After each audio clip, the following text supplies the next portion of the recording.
नहमदुहु व नुसल्ली अला रसूलिल करीम अम्मा बाद फ़ौज़ बिल्लाहि मिनश शैतानिर रजीम बिस्मिल्लाहिर रहमानिर रहीम। सुपर डुपर बच्चों, अस्सलाम वालेकुम। आज जो हम चैप्टर करने जा रहे हैं वो चैप्टर 6 है और चैप्टर नंबर 6 की जो एक्सरसाइजेज़ हैं उनको हम रिवाइज़ करेंगे। स्टैट के मुतालिक बेसिक स्टैटिस्टिक्स का ये चैप्टर है और इसको हमने करना है। इसमें सबसे पहला काम है बच्चा टैबुलेशन करने वाली एक्सरसाइज है ये। तो टैबुलेशन के इसके अंदर से 2 सवाल दिए हुए हैं, एक मैंने आपके लिए सिलेक्ट किया यहाँ पे। तीसरा सवाल क्वेश्चन मैं आपके लिए थोड़ा सा पढ़ देता हूँ रिवाइज कर, ताकि आपको हो जाए आसानी।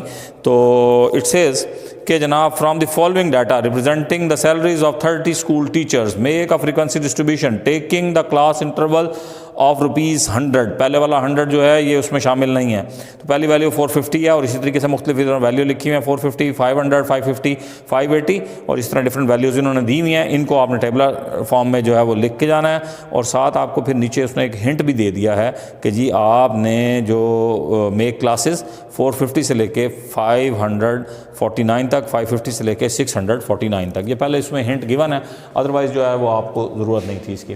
तो इसमें से आपने देखें, जब भी आपने डाटा की टेबुलेशन करनी हो तो सबसे पहले आप उसमें देखते हैं कि लोएस्ट वैल्यू कौन सी है। तो इस डाटा को अगर जब आप गौर से देखेंगे तो आपको पता लगेगा कि 450 इसकी लोएस्ट वैल्यू है। उसके बाद आप फिर देखेंगे कि हाईएस्ट वैल्यू कौन सी है। तो हाईएस्ट वैल्यू डाटा के अंदर है जी 1240। अच्छा जी, अब आपने सबसे पहले क्या करना है जी, आपको गिवन है कि जो साइज़ ऑफ क्लास इंटरवल है वो आपने 100 का लेना है, ये पहले से उसने बता दिया। तो उसी तरीके से हमने क्या किया जी, पहली 450 से लेके 549 तक जैसे उसने कहा था वैसे ही हमने बना दी। अगर ये हिंट ना भी दिया हो तब भी आप जो है वो 100 के ही ग्रुप बनाएंगे। अच्छा, इसी तरीके से ये 550 से लेके 649 तक, फिर इसी तरह से 649 के बाद 650 आ जाएगा, 650 से लेके 749 तक, 749 से लेके 750 तक, 750 से लेके 849 तक, फिर 850 से लेके 949 तक और इसी तरीके से 950 से लेके 1049 तक, 1050 से लेके 1149 तक और इसी तरीके से हाईएस्ट वैल्यू तक हमने जाना है 1240 तक। तो ये आ जाएगा कहाँ तक, 1150 से लेके 1249 तक। ये हमने पहले उसके ग्रुप्स बना लिए। ग्रुप्स के बाद जो है वो आपने क्या लगानी है जी, इसकी टैलीज। तो अब मसलन मेरे पास पहली वैल्यू जो यहाँ पे दी हुई है वो क्या दी हुई है जी, 450। तो मैं यहाँ से काटूंगा 450 और इधर मैं 450 वाले ग्रुप के अंदर एक निशान लगा दूँगा, ठीक है। इसी तरीके से नेक्स्ट वैल्यू मेरे पास दी हुई है क्या चीज़ जी, 450 के बाद जो यहाँ वैल्यू दी हुई है 500, तो वहाँ से मैं 500 को काट दिया और 500 वाले ग्रुप में मैंने दूसरी टैली लगा दी। इसी तरीके से जो है वो मैं चलता जाऊँगा और यहाँ से नंबर काटता जाऊँगा, यहाँ मैं इनकी टैलीज लगाता जाऊँगा क्योंकि इस मेथड का नाम ही है बेटा टैली बार मेथड। तो ये हमने सारी क्या कर लीजिए, टैलीज लगा ली। टैलीज लगाते वक्त हम ये ख्याल करेंगे कि जी 3-4 टैलीज तो वैसे सीधी लाइनें लग जाएंगी। जब 5वीं टैली आपने लगानी है तो वो हमने तिरछी लगा देते हैं ताकि वो हमें पता लग जाए, काउंट करने में टैली को आसानी रहती है फिर, ठीक है। तो जहाँ जहाँ पे भी ये टैलीज 5 से बड़ी हैं वहाँ पे आप देख रहे हैं कि मैंने स्लांटिंग लाइन लगा के उसका एक ग्रुप बना दिया है ताकि मुझे काउंट करने में आसानी हो। और आगे फ्रीक्वेंसी हमने लिख दी है, यानी उसकी तादाद, लिहाजा इसी फ्रीक्वेंसी की वजह से इसको हम कहते हैं फ्रीक्वेंसी डिस्ट्रीब्यूशन टेबल के फ्रीक्वेंसी डिवाइड कैसे हुई है, तादाद जो है तकसीम कैसे हुई है डाटे के अंदर, वो हमने यहाँ लिख दी। और साइज़ ऑफ क्लास इंटरवल के लिए आपको हमेशा पता होना चाहिए कि जी ये 2 कंसेक्टिव लोअर क्लास जो इंटरवल्स हैं उनको आप माइनस कर लें, यानी 550 में से 450 जाएगा तो 100 इसका साइज़ ऑफ क्लास इंटरवल है। तो ये टैलीज आ गई। अब टैलीज को काउंट कर करके हम आगे फ्रीक्वेंसियाँ लिख देंगे, यानी 2 हैं यहाँ पे, यहाँ 2 हैं, यहाँ 4 टैलीज हैं तो यहाँ 4 आ गए, यहाँ 5 हैं, यहाँ 3 हैं, यहाँ 4 हैं और यहाँ 5 और ये 5। तो टोटल फ्रीक्वेंसी ये 30 टीचर्स थी, इनकी जो सम आना चाहिए वो भी 30 आना चाहिए, ठीक है जी। तो ये 6.1 थी जिसके अंदर हमने क्या करनी थी, खाली ग्रुपिंग करनी थी। 6.2 इसकी बहुत इंपॉर्टेंट एक्सरसाइज है, इसमें आपने एवरेजेस निकालनी है। ये मेजर ऑफ सेंट्रल टेंडेंसी की एक्सरसाइज है, यानी you want to convert the whole data into a single value, ठीक है। तो इसमें अब ये मुख्तलिफ हमें सवाल दिए हैं जिसके अंदर से मैंने आपके लिए जो रिप्रेजेंटेटिव सवाल था वो सिलेक्ट किया है और वो है क्वेश्चन नंबर 7। क्वेश्चन नंबर 7 के अंदर आपको डाटा गिवन है। इस डाटे को उसने कहा कि आप इसमें से मीडियन और मॉड निकाल के हमें दिखाएं। तो मीडियन क्या होता है जी, मीडियन होती है most occurred value, middle most value of the data. और इस तरह मॉड क्या होता है जी, most occurred value in the data. तो मॉड के लिए डाटे को असेंडिंग या डिसेंडिंग ऑर्डर में लिखने की ज़रूरत नहीं होती, मीडियन के लिए ज़रूरत होती है। लेकिन क्योंकि हमने इस सवाल में मीडियन भी निकालना है और मॉड भी निकालना है, लिहाजा मैंने यहाँ डाटे को पहले से ही अरेंज फॉर्म में लिख दिया इन असेंडिंग ऑर्डर। यानी क्या चीज़ कि जी देखें, एक दफ़ा इसमें 2 आया है, उसके बाद मैंने देखा कि जी इसमें 3 दफ़ा 3 आया है, इस तरह 6 दफ़ा जो है वो इसमें 4 आया है 6 टाइम्स, और 5 जो है 4 टाइम्स टाइम्स आया, इस तरह 6 जो है वो 3 टाइम्स आया, इस तरह 7 जो है वो 5 टाइम आया, इस तरह 8 जो है वो 5 टाइम आया, इस तरह 9 जो है वो 6 टाइम आया, ठीक है। इस तरह 10 जो है 2 टाइम्स आया और 11 जो है वो इसमें 2 टाइम्स आया और 12 आया, ठीक है। तो इस डाटे को हमने अरेंज करके पहले असेंडिंग ऑर्डर के अंदर लिख लिया।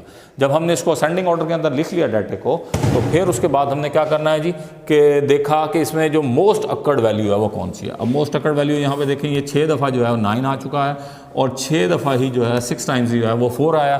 तो इसके अंदर 2 मॉड होंगे, कौन कौन सा, 4 और 9, ये इसके 2 मॉड हो गए। अच्छा, some time data has no mode, अगर उसमें कोई रिपीटेड वैल्यू नहीं है तो कोई भी नहीं होगी। और सम टाइम डाटा के अंदर एक से ज़्यादा मॉड होते हैं, जैसे कि यहाँ पे भी आ गए 2। अच्छा, अब उसके बाद हमने निकालना है इसका median. Median is what? Median is the middle most value in the data. अब ये क्योंकि अनग्रुप डाटा है बेटा, अनग्रुप डाटा का जब मीडियन हमने निकालना होता है तो हमारे पास 2 ऑप्शंस होती हैं, 2 फार्मूले बनते हैं उसमें, एक है ऑड के लिए, एक है इवन के लिए। ऑड के लिए तो बहुत आसान है कि उसका क्या करते हैं हम कि जितनी उसकी तादाद है एन, उसमें 1 ऐड कर देते हैं, उसको 2 पे डिवाइड कर देते हैं, यानी मिडल मोस्ट वैल्यू आपके पास आ जाती है। तो ये उसका क्या निकल आता है, ऑड के लिए जो मीडियन है वो निकालने का हमारे पास फार्मूला ये बन जाता है। अच्छा, अब यहाँ पे क्योंकि इवन है, 38 वैल्यूज़ हैं ये टोटल सारी, अगर आप इनको काउंट कर लेंगे तो ये वैल्यूज़ आर इवन। तो उसके लिए आप क्या करेंगे, अब 30 इवन है तो इवन का फार्मूला बनाएंगे। वो उसके लिए क्या, मिडिल मोस्ट निकालने के लिए। तो अब अगर इवन वैल्यूज़ हैं तो उनमें दरमियान वाली वैल्यू तो कोई निकलेगी नहीं। तो उसके लिए फिर हमने मैथमेटिशियंस ने क्या किया हुआ है, उन्होंने ये किया हुआ है कि जी जितनी तादाद है उसको आप 2 पर डिवाइड करें, थ एटम यानी n/2th एटम, और फिर उस तादाद में 2 ऐड कर दें। 2 ऐड करने के बाद जो अगली वैल्यू आपके पास आएगी वो, यानी मिडल मोस्ट 2 इसमें से निकाल लेंगे और उनकी एवरेज जो होगी उसका हम जो है उसको कहेंगे कि ये हमारी मिडल मोस्ट वैल्यू है, ठीक है। तो अब यहाँ 38 वैल्यूज़ हैं, तो 38 डिवाइड बाई 2 यानी 19th वैल्यू। इसी तरीके से जो 38 वैल्यू है, 38 में 2 ऐड किया, तो 38 में 2 ऐड किया, 40 डिवाइड बाई 2 यानी 20th वैल्यू। अब ये 19th और 20th जो है ये मीडियन नहीं है, बच्चे बाज़ औक़ात इसी को ऐड करके और डिवाइड करने बैठ जाते हैं। इतनी वैल्यू 19th वैल्यू और 20th वैल्यू जो है इनको हमने ऐडअप करना है। तो वो हमने इधर से देखते हैं कि जी 19th वैल्यू और 20th वैल्यू जो है इसकी आ रही है 7 और 7। तो 19 भी 7 है, 20th भी 7 है, तो 7 + 7 14 हो गया, 14 को 2 पर डिवाइड किया, तो 7 is your median, that is the middle most value of the data. अच्छा जी, नेक्स्ट इसी एक्सरसाइज का हमने जो ये क्योंकि सेंट्रल टेंडेंसी की है, आपने टोटल वैल्यू को गिवन डाटा को आपने सिंगल मोस्ट वैल्यू के अंदर कन्वर्ट करना है। तो उसके लिए जो अगला सवाल मैंने आपके लिए सिलेक्ट किया वो क्वेश्चन नंबर 11 है, ये भी एवरेज से रिलेटेड है। इसमें वेटेड एवरेज हमने निकालनी है। इसमें दिया हुआ कि जी एक वेकेशन ट्रिप पे फैमिली गई है, उसने पेट्रोल डलवाया 3 जगह से, ठीक है। तो पहले जो है वो उसने पहली जगह पे 21 लीटर डलवाया है, दूसरी जगह पे 18 लीटर, 18.7 और फिर 23.5 लीटर पेट्रोल डलवाया। लेकिन जितनी जगह पे उसने पेट्रोल डलवाया हर जगह पे उसकी प्राइसेस डिफ़र कर रही हैं। मसलन यहाँ पे प्राइस पर लीटर क्या है 39.90, फिर 42.90 और फिर 40.90, इस तरह प्राइसेस डिफरेंट हैं। और जो उसे कह लें कि जो उसने पेट्रोल डलवाया है वो डिफरेंट है। तो हमें क्या करना पड़ेगा, इसकी वेटेड एवरेज निकालनी है। हमें निकालनी है प्राइस पर लीटर, वो यानी वो देखना चाह रहा है कि एवरेजन उसको 1 लीटर पेट्रोल कितने का पड़ा। तो 1 लीटर पेट्रोल कितने का पड़ा है, इसके लिए हमने क्या किया कि पहले तो हमने देखा टोटल पेट्रोल कितना है, उसका सम निकाल लिया, ठीक है। तो वो आया 63.5, ठीक है। अच्छा, उसके बाद हमने हर लीटर्स को उसकी प्राइस के साथ मल्टीप्लाई करके हमने XP निकाला, यानी उसकी टोटल प्राइस निकाल ली कि पहले दफ़ा उसको पेट्रोल जो है इतने का पड़ा है 849.87 का, और फिर 802 रुपीज़ 0.23 का, फिर 961.15 रुपीज़ का, इन सारों को ऐड कर लिया। तो इतने लीटर टोटल उसने पेट्रोल ख़रीदा है, ये उसकी टोटल जो है वो ख़र्चा आया। अब हमने इसकी जो मीन प्राइस है वो निकालनी है। तो ये टोटल जो खर्च आया है और जितना उसने पेट्रोल डलवाया, दोनों को ऊपर नीचे लिख के हम जो है वो आपस के अंदर डिवाइड कर देंगे। तो इसका फार्मूला क्या है, sigma XP over sigma X। तो इन दोनों को ऊपर नीचे लिख कर डिवाइड किया, तो जो हमारे पास मीन प्राइस आई वो आई 41.15 रुपीज़ पर लीटर, यानी उसको 1 लीटर पेट्रोल जो है वो 41.15 रुपीज़ का पड़ा। तो ये थी जनाब वेटेड एवरेज निकालने का फार्मूला, और ये स्मार्ट सिलेबस के सवाल हैं जो आपके शामिल हैं, उसमें इनको अच्छे तरीके से देखेंगे। अब इसका 12वां सवाल जो है वो भी बहुत इंपॉर्टेंट है। इसमें हमने क्या निकालनी होती है बेटा कि 3 ईयर मूविंग एवरेज का सवाल है। इसमें दिया हुआ है आपको एक डाटा, इधर दी हुई है ईयर्स, यानी 2001 से लेकर 2010 तक, ठीक है। तो ये 10 सालों का डाटा आपको यहाँ दिया हुआ है। आगे उनकी दी हुई हैं वैल्यूज़। अच्छा, अब उसने कहा क्या, उसने कहा ये कि जी इसकी 3 ईयर मूविंग एवरेज निकालनी है। तो 3 ईयर मूविंग एवरेज के अंदर हम क्या करेंगे कि पहले 3 साल की जो वैल्यूज़ हैं इनको आपस में ऐड कर देंगे, 102 को, 103 को, 108 को एंड 1030 को। इन सब को मैंने ऐडअप किया तो मेरे पास जो आंसर आया that would be 340। Next column है 3 ईयर टोटल, 3 सालों का टोटल, यानी इन तीनों वैल्यूज़ को हम ऐड करेंगे तो 340 आ गया। अब 3 सालों का है, 3 सालों की एवरेज निकालनी है, तो इसलिए 3 से इसको हम डिवाइड कर देंगे तो इसकी एवरेज जो निकल आएगी 3 ईयर एवरेज वो आ जाएगी 113.33। तो ये पहली इसकी एवरेज निकल आई। अब इसी तरीके से आगे हमने क्या करना है कि ऊपर वाली एक वैल्यू को छोड़ देंगे, नीचे वाली एक और वैल्यू इसके साथ ले लेंगे। तो अब क्या करेंगे हम कि ये 108, 130 और 140 को ऐडअप करेंगे तो ये हमारे पास वैल्यू आ जाएगी, और वो वैल्यू क्या आएगी 378। क्योंकि ये भी 3 सालों का सम है इसलिए 3 से डिवाइड करेंगे 126 आ जाएगा जी।